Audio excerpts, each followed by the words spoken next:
Anda kembali di Breaking News, pemirsa. Wakil Presiden RI Gibran Rakabuming Raka datangi lokasi longsor di Kampung Pasir Langu, Cisarua, Kabupaten Bandung Barat. Kunjungan dilakukan untuk melihat langsung dampak bencana serta penanganan di lapangan. Wakil Presiden RI Gibran Rakabuming Raka mendatangi lokasi longsor di Kecamatan Cisarua, Kabupaten Bandung Barat, Jawa Barat. Wapres Gibran Rakabuming Raka meninjau langsung lokasi longsor dan menyapa para petugas dan warga setempat. Hingga kini para petugas masih terus berjibaku melakukan proses evakuasi. Mengenakan kemeja biru, Gibran Rakabuming Raka berdialog dengan para petugas di lapangan dan meninjau langsung dari pekarangan rumah yang selamat dari longsor. Gibran juga berbicara atau berbincang dengan warga korban longsor yang masih bertahan di lokasi.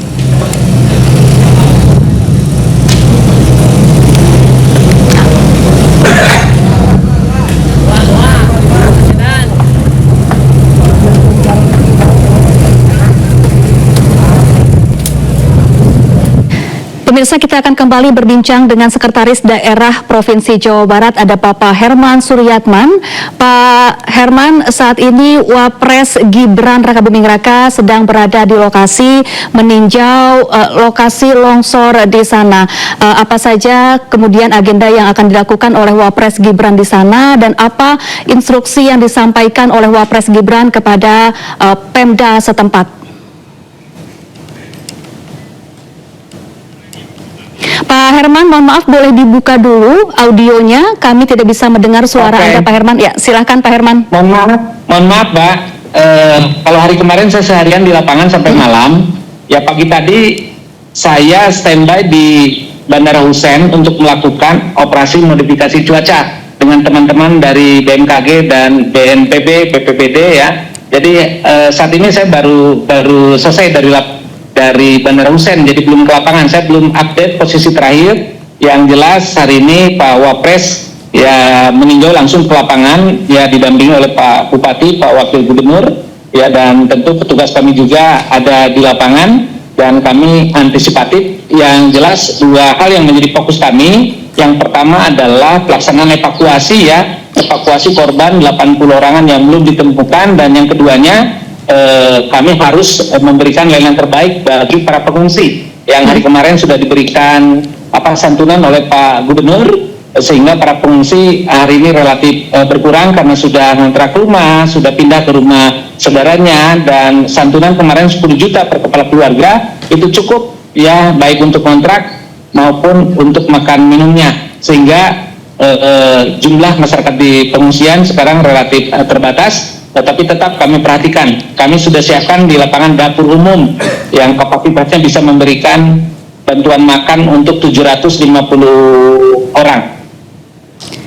Baik Pak Herman, saat ini selain mengevakuasi warga korban longsor yang masih tertimbun material longsor, apakah warga yang ada di permukiman di sekitar lokasi longsor juga dievakuasi untuk mencegah potensi longsor susulan di wilayah sekitar yang terdampak longsor saat ini?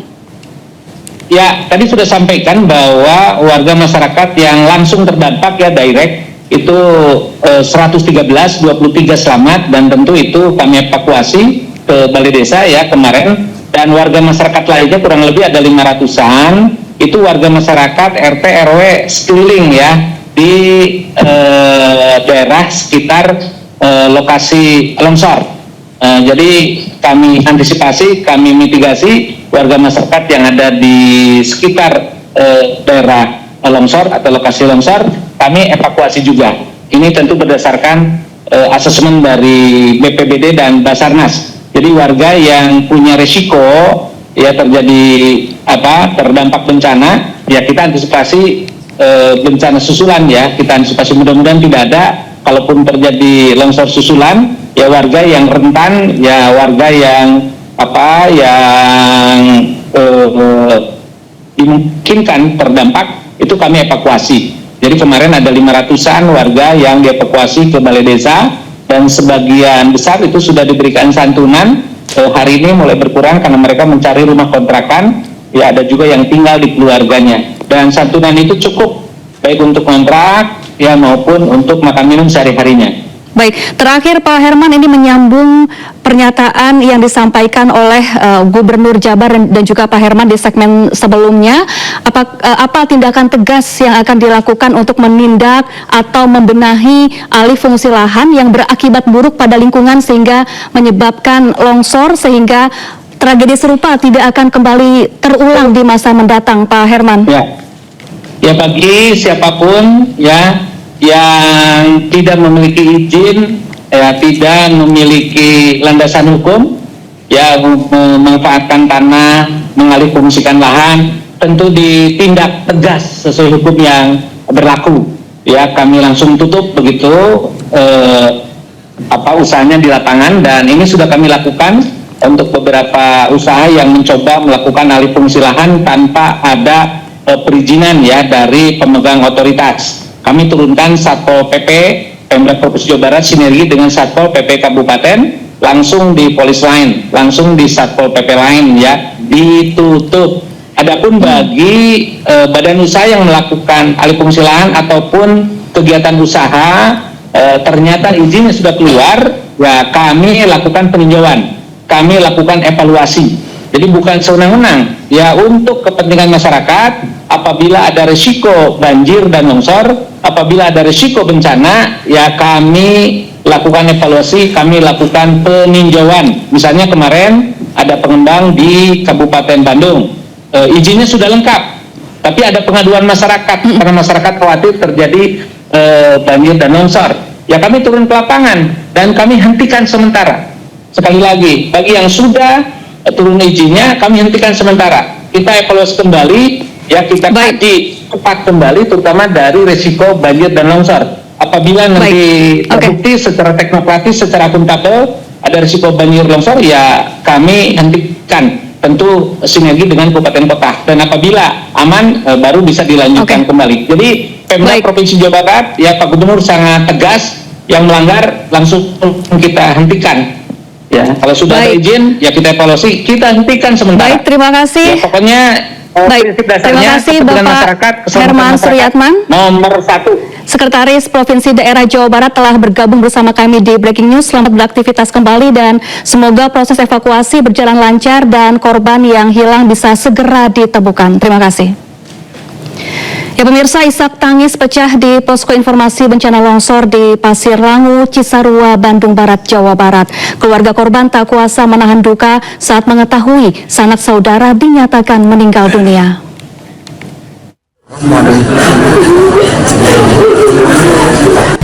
Wanita ini tak kuasa menahan tangis saat mengetahui anggota keluarganya masuk dalam daftar korban meninggal dunia yang tertempel di posko informasi.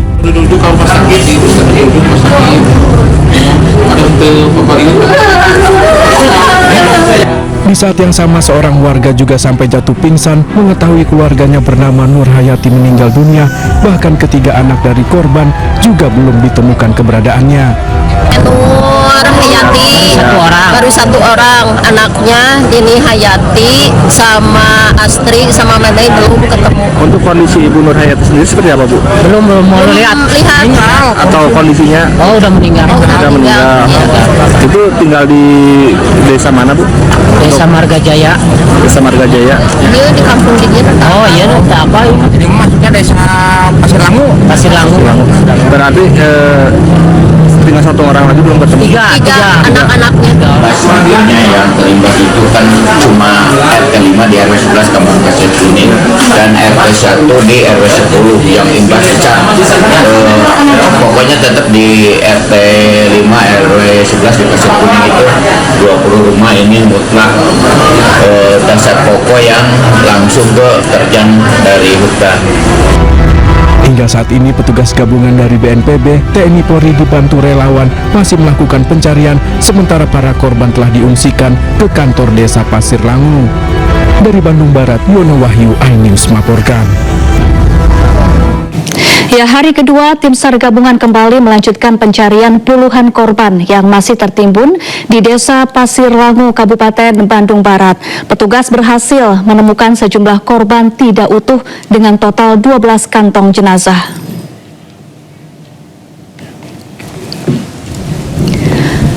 Pelaksanaan operasi SAR terhadap bencana tanah longsor hari ini menginjak hari kedua. Pencarian akan dilakukan lebih intensif dengan mengerahkan ratusan personel TNI, Polri, dan relawan. Menurut Kepala Basarnas dan Siaga SAR Bandung, pencarian dengan kekuatan penuh ini berharap bisa cepat menemukan korban. Data terakhir, petugas berhasil menemukan sejumlah korban tidak utuh dengan total 12 kantong jenazah. Bahkan untuk membantu pencarian, Basarnas juga mengerahkan anjing pelacak dan alat berat.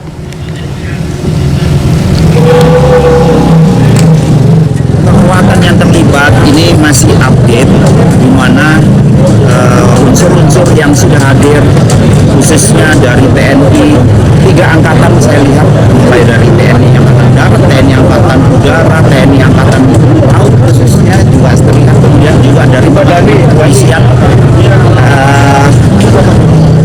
Tidak cuma personil, peralatan alat berat juga sudah dihadirkan, termasuk K9, yaitu anjing pelacak. Itu juga teman-teman potensi terlatih juga ikut kedatangan di sini. Rencana juga yang saat ini sedang. Pemirsa, breaking news akan kembali sesaat lagi. Tetaplah bersama kami.